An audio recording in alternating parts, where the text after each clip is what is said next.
Hi, my name's Trevor Houston. I work with Space Ray, and we're here today on a farm going to install some Bigfoot heaters.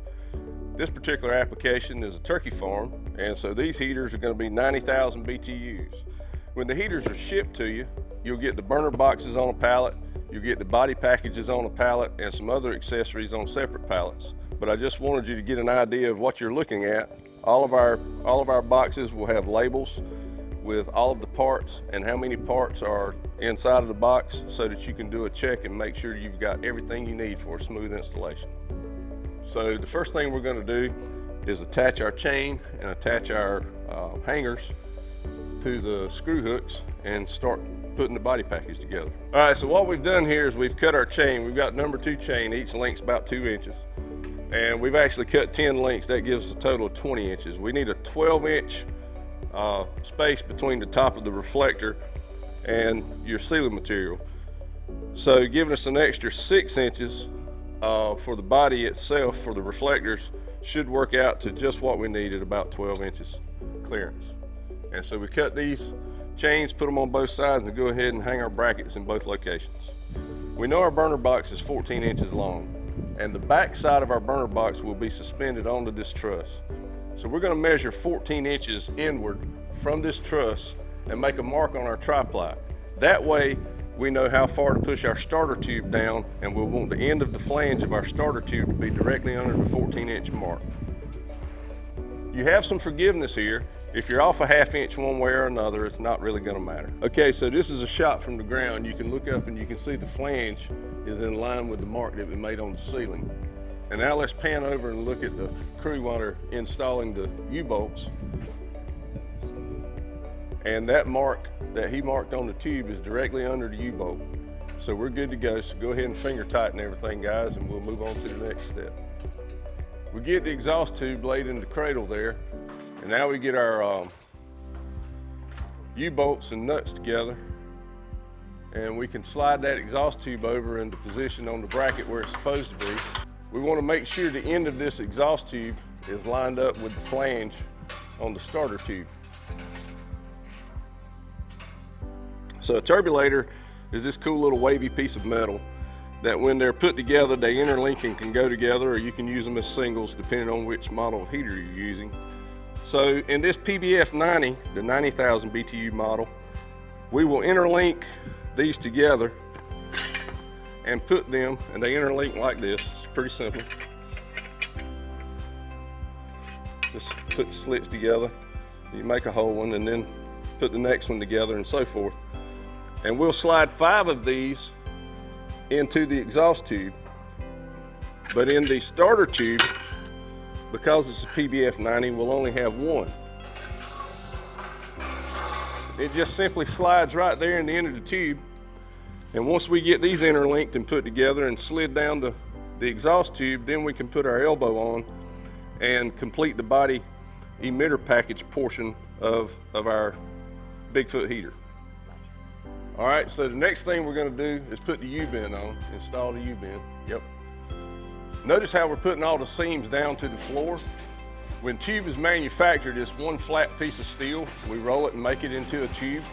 And when we weld it, there becomes a seam there that the calorization process will not affect. So you can see the weakest part of the tube is the seam, and we always want that pointing towards the floor because that is also the coolest part of the tube.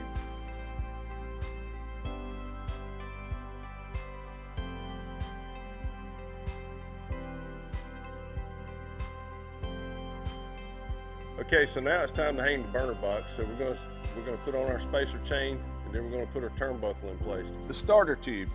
The starter tube is the one with the flange on it. One problem we've had over the years during installation is that people want to put the turbulators inside the starter tube.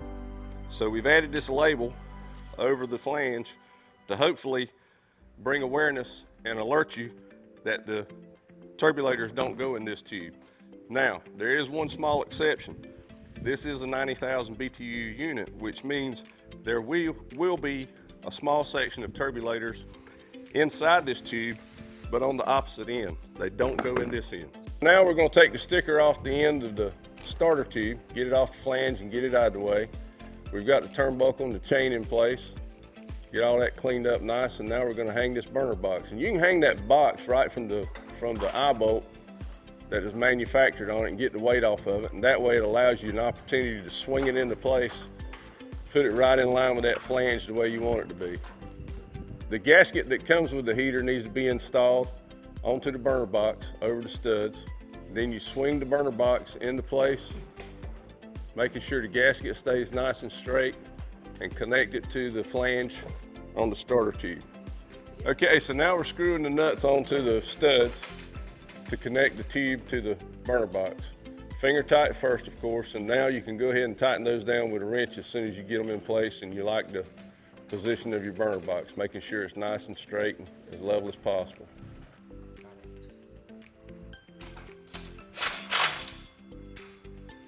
Okay, so now we've got the TIS wire system, which is our tube integrity safety system. A lot of folks just call it the safety wire. So now we're plugging that into the front of the box, and we're going to uncoil it away from the spool that it's on, just to kind of get it out of the way and help us when we're putting in the reflectors. All right, so with the Bigfoots, you can tell the safety wire comes with one spring and the bracket already installed, but it actually needs two springs because of the angle of the reflector. We need a little bit more leadway there and forgiveness, so we ship an extra spring, and that extra spring gets installed, so you have two springs back to back connecting, there we go, connecting to the reflector bracket. So when it's installed properly, this is what it looks like.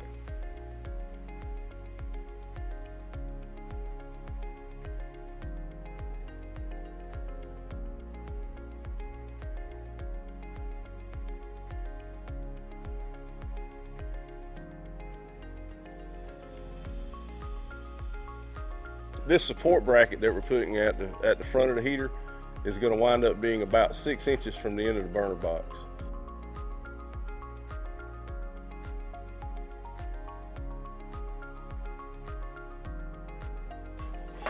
Okay, so now we're going to drop our reflectors in place. If you look, when you drop the edge of that reflector in place, it goes up under a clip, and that keeps it in place and holds it, but yet is not holding it so tight but what it cannot expand and contract.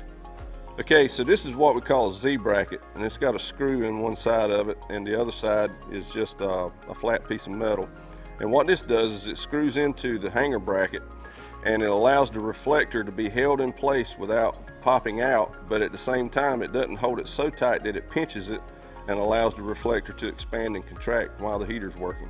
Okay, we want the end of this reflector to be about 3 inches from the burner box, again to allow for expansion and contraction. So we're measuring 3 inches down, and this first bracket is going to get screwed and secured with a sheet metal screw that is provided in the package. Okay, so we're going to put the Z bracket on, and we're careful to make sure that we put it in a position so that it does not pinch the reflector. We want to hold the reflector down so that when somebody's washing down the house or the wind blows, if they're blowing down the house, getting the dust off these heaters, the reflectors don't go anywhere, but we do need them to be held in place enough and be able to expand and contract while the heater's operating. Okay, so what we're going to do now is go ahead and put these end reflectors on with the speed clips. They're easier to do now before you get at the very end of the installation because it's kind of a tight fit where your hands got to go between the box and the reflector. Okay, so now we're going to install the exhaust hood that goes on the end of the exhaust tube, and you can see the wire tie that's pulled down, stainless steel wire tie is pulled down to the bottom, so we know our turbulators are in the proper location. So Jesus is going to slide that on the end of the tube, pop a couple of screws in it, and we'll be complete with our exhaust hood. Okay, so now we connect the TIS wire. We've got our two springs on it, and we've got the clamp. We just slide it, just simply slide it over the reflector. Now the safety wire is in place. Should the tube ever get a hole in it, should anything ever happen, get damaged, if the fire gets outside of the tube, it burns this wire in two and kills the loop, which in turn shuts the heater off and saves your house from getting destroyed by fire. It's the only safety system, the only heater on the market that has this safety system included with it are Space Ray tube heaters and Bigfoots.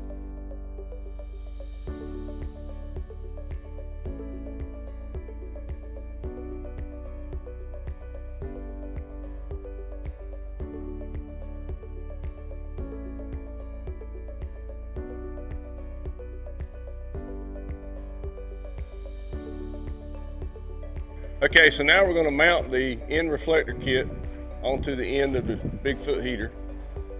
It just slides in place, secure it with a couple of speed clips, but then we're going to finalize the installation on this with self-tapper screws and our power drill.